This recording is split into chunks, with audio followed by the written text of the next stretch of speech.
우리가 읽었던 본문 앞절에 1절부터 7절까지 말씀을 보시면 이스라엘 백성들이 블레셋과 어떻게 싸움이 하게 되었는가에 대한 배경이 나오고, 오늘 우리가 읽을 말씀은 사울이 사무엘을 기다려야 되는데 기다리지 않고 자기가 직접 제사를 지내면서 죄를 지은 내용이 나오게 됩니다.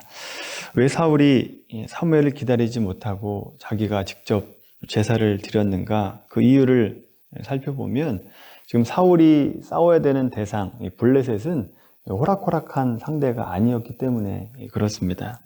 당시 대부분의 나라가 전제 군주국가, 그러니까 왕에게 모든 권력이 집중되어 있는 전제 군주국가 아니면 시족 사회였습니다. 대부분의 나라가 중앙 집권 체제를 가지고 있었다라고 하는 거죠. 그런데 블레셋은 달랐습니다. 굉장히 현대적이어서 자기가 사는 땅을 5개로 나누어서 5 방백이 있었고, 그 중에 전체를 다스리는 지도자를 뽑아서 유사시에는 전 국민을 하나로 소집해서 국방의 문제를 해결하는 어떤 선진 제도를 가지고 있었습니다. 또 블레셋은 철 재련법을 배워서 무기를 만들었습니다. 오늘 본문에도 보면 블레셋 사람들의 철 병거가 3만이다 라고 되어 있습니다. 병거의 바퀴를 철로 이렇게 철갑을 둘러가지고 단단하게 만들었다라고 하는 겁니다. 그리고 새로 된 칼도 있었다라고 하는 거죠. 이에 반해서 이스라엘 백성들의 무기는 어떤지 보시면 21절, 22절 말씀 보세요. 이 당시에 이스라엘 백성들은 블레셋의 속국 노릇을 하고 있었습니다. 그러니까 무기도 마음대로 가지지 못했다라고 하는 거죠. 그리고 오직 사울과 요나단만 철로 된 칼을 가지고 있었습니다. 나머지 백성들은 새로 된 것이다라고 하는 것은 다 농기구들밖에 없었다라고 하는 거죠. 이처럼 강력한 블레셋과 전쟁을 해야 됐다라고 하는 겁니다. 사울이 급박하게 제사를 드릴 수밖에 없었던 또 다른 이유는 사울의 사명과 관련이 있습니다. 사무엘상 9장 16절 말씀을 보시면 하나님께서 사무엘에게 말씀하신 내용이 나옵니다. 그가 내 백성을 블레셋 사람의 손에서 구원하리라. 지금 이스라엘 백성들이 당면한 문제가 이스라엘 백성들의 주권을 회복하는 겁니다. 블레셋으로부터. 그 일에 사울이 부름을 받았다라고 하는 겁니다. 따라서 사울은 왕으로 기름 부음 받을 때부터 어떻게 하면 이 블레셋으로부터 주권을 회복할 수 있을까라고 하는 것을 생각을 했습니다. 그리고 지금 그 사명을 이루기 위해서 눈앞에 있는 블레셋 민족을 싸워서 그들을 물리쳐야 됐다라고 하는 거죠.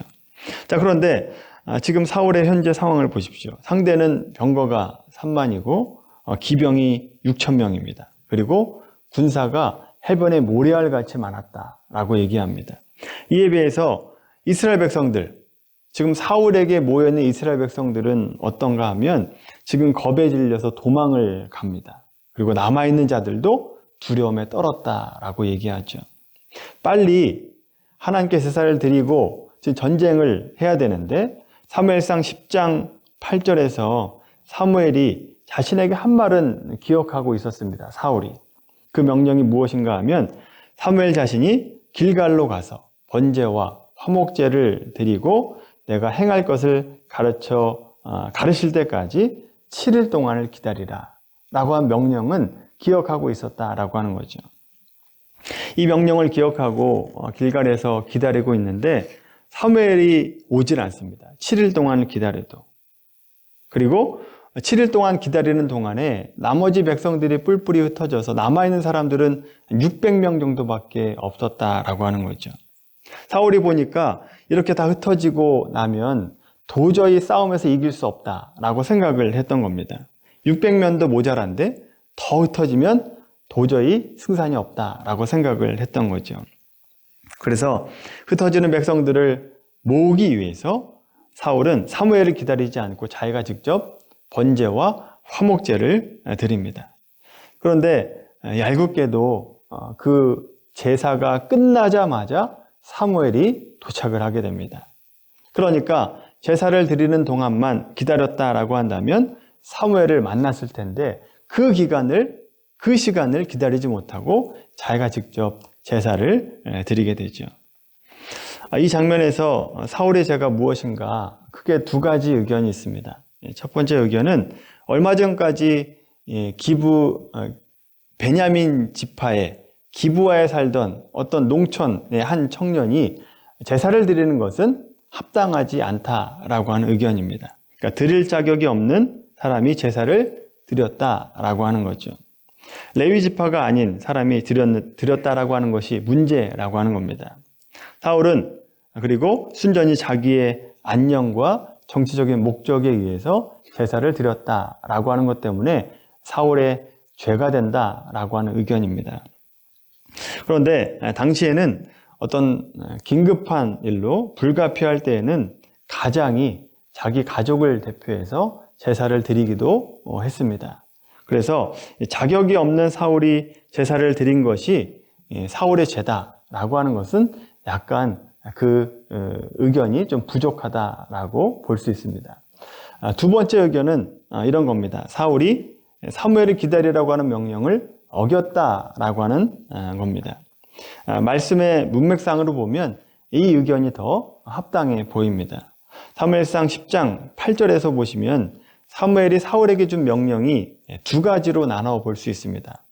내가 가서 내가 행할 것을 가르칠 것이다 라고 하는 명령, 그리고 두 번째는 7일 동안을 기다리라 라고 하는 명령입니다. 자, 사무엘이 도착한 때가 7일이 지나서 온 것이 아니기 때문에 사울은 7일 동안도 기다리지 못했습니다. 그리고 또 하나 더 큰 죄가 있는데 사무엘을 통해서 하나님께서 명령하신 것을 들어야만 됐습니다. 그런데 사울은 말씀을 들을 마음이 없었다라고 하는 것 자체가 사울의 죄가 되는 거죠. 말씀을 들을 마음의 준비가 되지 않았습니다. 그래서 오늘 본문 13절, 14절 말씀을 보시면 사울의 죄에 대해서 이렇게 말씀하죠. 한번 같이 읽어볼까요? 13절, 14절입니다. 시작. 사무엘이 사울에게 이르되 왕이 망령되이 행하였도다. 왕이 왕의 하나님 여호와께서 왕에게 내리신 명령을 지키지 아니하였도다. 그리하였더라면 여호와께서 이 이스라엘의 위에 왕의 나라를 영원히 세우셨을 것이거늘 지금은 왕의 나라가 길지 못할 것이라. 여호와께서 왕에게 명령하신 바를 왕이 지키지 아니하였으므로 여호와께서 그의 마음에 맞는 사람을 구하여 여호와께서 그를 그의 백성의 지도자로 삼으셨느니라 하고. 아멘. 여호와께서 왕에게 명령하신 것을 지키지 않았다. 그러니까 사울에게 명령한 것을 지키지 않았다라고 하는 것 때문에 사울은 자기가 직접 제사를 드린 것 때문에 죄를 지은 것이다 라고 보기보다는 사무엘을 기다리지 않았고 또 하나님의 말씀을 받을 마음의 준비를 하지 않았다라고 하는 것이 사울의 죄가 되는 것입니다. 이 때문에 왕의 나라가 길지 못할 것이다 라고 하는 말을 듣습니다. 오늘 우리가 중요하게 생각해 볼 문제가 사울이 하나님 명령에 순종하지 않았다라고 하는 이 부분입니다. 물론 사울이 판단하기에 굉장히 급박한 상황입니다. 블레셋 대군 앞에서 더 이상 백성들이 흩어지지 않기 위해서 무엇인가는 했어야 됐다라고 하는 거죠. 사울의 사명 역시 블레셋 민족으로부터 구원을 받는 것, 구원하는 것이 사명이었기 때문에 빨리 제사를 드려야 됐다라고 하는 거죠. 사울 나름 이유가 있었기 때문에 부득이하게 자기가 제사를 드리게 되죠. 부득이해서라고 하는 이것 때문이 이것이 바로 사울의 죄가 되는 겁니다. 부득이해서. 사울은 모든 사건을 하나님 중심으로 해석한 것이 아니라 자기 중심으로 해석을 한 것이 문제가 되는 거죠. 보시면 사울이 12절에서 부득이하게 제사를 드렸다라고 얘기합니다. 부득이하다라고 하는 것은 어쩔 수 없어서 내가 했다라고 한 뜻이 되는 것인데, 어쩔 수 없다라고 하는 것을 누가 결정한 겁니까? 하나님이 결정한 겁니까? 아니면 사울이 결정한 겁니까? 사울이 결정한 거죠. 하나님이 결정한 것이 아니다라고 하는 겁니다. 물론 사울은 이스라엘의 왕으로서 블레셋으로부터 주권을 회복해야 되는 사명을 받았습니다. 그러나 그 사명을 이루기 위해서 자기 마음대로 해도 된다라고 한 뜻은 아니다라고 하는 거죠. 사명은 받았다 할지라도 그 사명을 이루는 과정을 하나님 말씀 앞에 순종하는 것을 통해서 이루어야 됐다라고 하는 겁니다. 이스라엘의 왕은 이방 나라의 왕처럼 신이 아닙니다. 자기 마음대로 해도 된다라고 하는 것이 아니다라고 하는 거죠. 하나님이 세운 왕이기 때문에 하나님 명령에 순종해야 됩니다. 만일 이스라엘 왕이 하나님 명령을 지키지 않는다라고 한다면 왕의 자리를 지킬 수 없게 되는 거죠. 사울이 하나님 명령을 따르지 않고 제사를 드린 이유가 무엇인지 우리가 잘 생각해 봐야 됩니다. 여러분, 이 부분을 잘 생각해 봐야 되는데, 과연 사울이 사명을 이루기 위해서 제사를 드렸느냐라고 하는 겁니다. 정말 그 마음이 사명을 이루기 위해서 제사를 빨리 드리고 전쟁을 해서 주권을 회복하려고 한 것이냐? 아니다라고 하는 거죠. 겉으로는 사명을 이루기 위해서라고 우리가 볼 수 있지만, 전쟁의 승리로 자기의 영광을 얻으려고 하는 마음이 숨어져 있는 것입니다.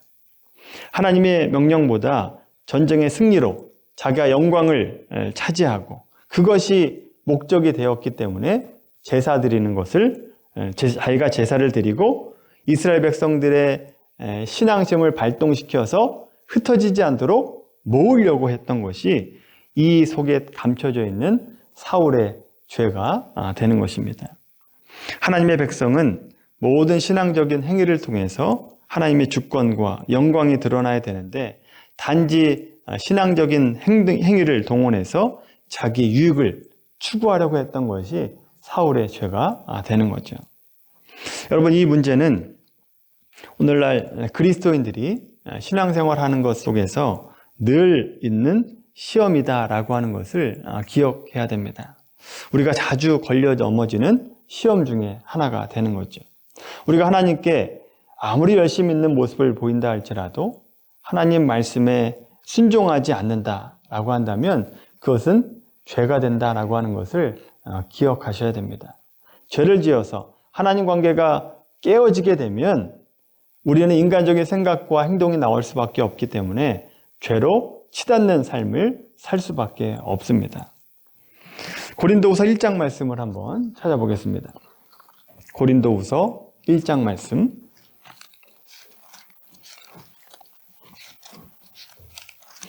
신약성경 287페이지입니다. 287페이지 고린도후서 1장 8절 9절 말씀입니다. 고린도후서 1장 8절 9절 말씀 같이 읽겠습니다.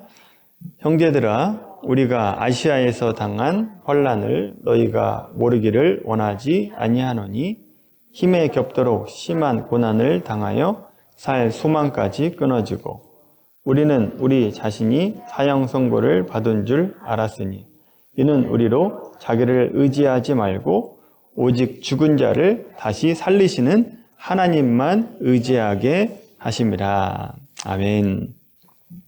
여러분, 사도 바울은 기독교 역사상 최고의 하나님의 일꾼이다라고 얘기할 수 있는 분입니다. 그런데 그런 바울에게 하나님께서 어떤 훈련을 시키는가 하면 9절 마지막에 보시면 우리로 자기를 의지하지 말고 오직 죽은 자를 다시 살리시는 하나님만 의지하게 하심이라. 어떤 훈련을 시키느냐? 하나님만 의지하게 하는 훈련을 바울에게 시키고 있다라고 하는 겁니다. 바울에게 하나님만 의지하는 훈련을 하게 하시는데 고난을 통해서라도 하나님 붙잡는 훈련을 하게 하셨다라고 하는 겁니다. 그러니까 하나님께서 바울에게 요구하시는 것이 무엇인가를 잘 생각해 보아야 됩니다. 하나님이 바울에게 요구하시는 것은 어떤 많은 교회를 개척하고 많은 사람에게 복음을 전하는 것, 그것이 목적이 아니었다라고 하는 겁니다. 하나님을 의지하게 하는 삶, 다른 말로 하면 하나님과의 깊은 관계를 맺는 바울을 요구하고 있죠. 다른 말로 얘기하면 하나님께 순종하는 바울을 요구하고 있다라고 하는 겁니다. 근데 여러분, 우리는 어떻게 생각하느냐? 바울을 생각을 해보면 바울이 어찌됐든 상관없이 하나님은 가장 기뻐하는 것이 많은 교회를 개척하는 것을 기뻐하신다. 많은 사람에게 복음을 전하는 것을 하나님께서 기뻐하신다라고 생각을 한다라고 하는 거죠. 눈에 보이는 어떤 결과, 많은 것, 좋은 것, 큰 것을 하나님께서 요구한다라고 생각을 한다라고 하는 거죠. 그렇지 않다라고 하는 겁니다. 하나님의 목적은 바울이었습니다. 바울 자체였다라고 하는 거죠. 바울은요, 이것을 깨닫고 사역을 했습니다.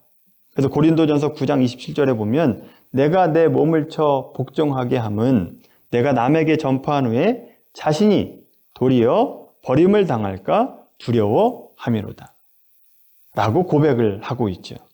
복음을 전하는 것보다 자기 자신, 바울 자신이 하나님을 의지하고 말씀에 순종하는 것, 이것이 더 중요하다라고 하는 것을 알았다라고 하는 거죠. 그래서 바울은 하나님 앞에 순종하는 삶을 삽니다.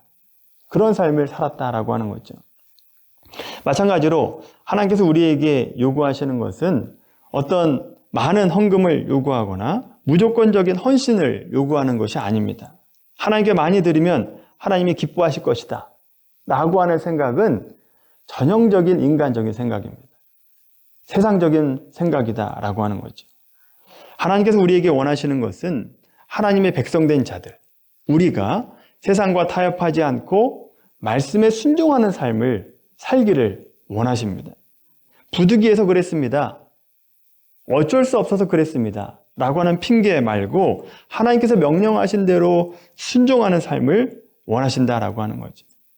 만약 하나님께서 순종하는 마음이 없이 내가 폼나게 한 건 큰 거 하나 해서 하나님을 기쁘시게 하겠다 라고 하는 생각을 한다라고 한다면 우리는 사울처럼 되게 되는 겁니다.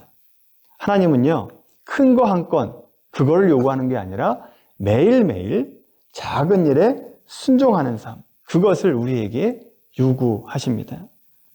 오늘날 많은 그리스도인들이 작은 일에 순종하고 매일매일 순종하는 일을 소홀히 하는 경향이 있습니다. 하나님, 제가 지금은 열심히 봉사하지 못하지만 내가 부자가 되면 큰 거 하나 하나님 앞에 드리겠습니다. 헌신하겠습니다. 통 크게 헌신하겠습니다.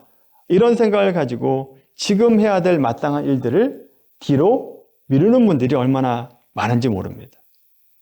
왜 이렇게 생각하느냐? 여러분, 우리 하나님은 어떻게 생각하느냐 하면 하나님은 세상에 많이 보여주는 것, 큰 거, 좋은 거, 넓은 거, 위대한 것을 하나님이 더 기뻐하신다라고 생각을 하기 때문에 그렇습니다. 하나님을 오해하고 있다라고 하는 거죠. 하나님은 그런 하나님이 아닙니다. 우리는요, 작은 일에 순종하는 삶을 살아야 됩니다. 작은 일을 순종을 하는 것, 이것은 사실 잘 보이지 않습니다. 큰 거 순종하는 것이 눈에 더 잘 보입니다. 그런데 하나님은 매일매일 순종하는 삶을 원하시지 한 번 크게 순종하는 자를 기뻐하시지 않는다라고 하는 겁니다. 여러분, 생각을 한번 해보십시오. 시간적으로 따지면 큰 일은 인생에서 아주 적은 시간을 차지합니다. 그런데 작은 순종은요, 작은 일은 우리 인생의 대부분의 시간을 차지하게 되어 있습니다.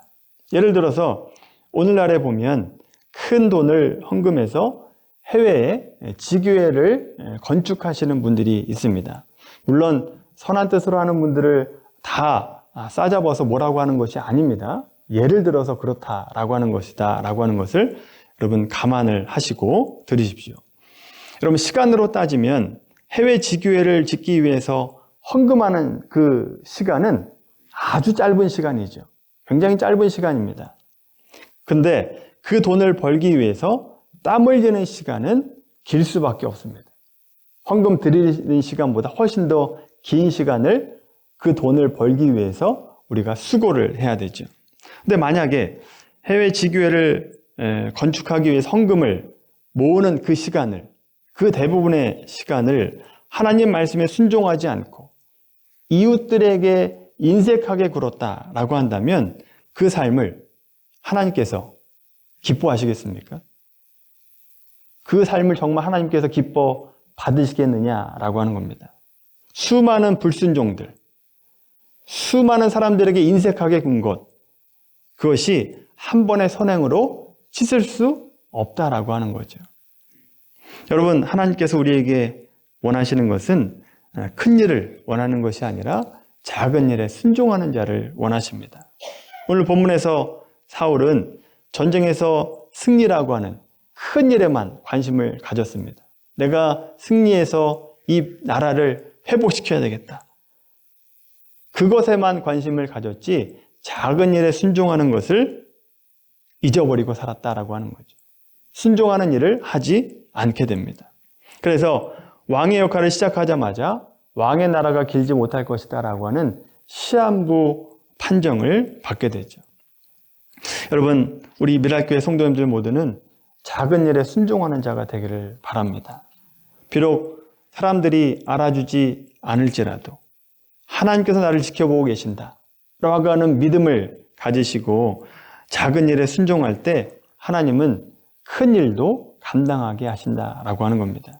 이번 한 주간 살아가시면서 그리스도인으로서 마땅히 해야 될 순종의 모습을 하나님 앞에 보이게 되기를 바랍니다. 하나님께 마땅히 드려야 될 내 시간과 내 물질과 내 몸과 내 마음과 정성을 하나님께 드리십시오.